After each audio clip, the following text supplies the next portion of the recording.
কি ভাত বাড়ছো নাকি? হ্যাঁ শোনা, ভাত বাড়ছি। তুমি একটু ঘরে গিয়ে বসো, আমি ভাতটা বেড়ে নিয়ে যাচ্ছি। কি রান্না করেছো রিঙ্কি? এই নাও, সবই আজকে তোমার পছন্দ মতো রান্না করেছি, খেয়ে নাও। এটা কি রান্না করেছো? এটা হচ্ছে ভেন্ডি ভাতে দিয়েছিলাম গো একটু। কিরকম? এটা গোটা গোটা কামড়ে কামড়ে খেয়ে নাও। এটা কি করেছো এটা? এ বাবা, এটা তো ভেন্ডি ভাজা করেছি গো। এটা কি? এটা সর্ষে দিয়ে কি ভূত ঝেড়েছিল নাকি?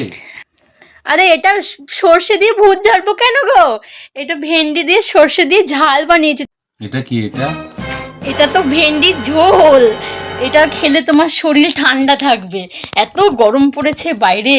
তো দাদুর ভেন্ডিগুলো রান্না করতে পারিস না? সবজিওয়ালার কাছে কি ভেন্ডিগুলো তুই কিনেছিস নাকি?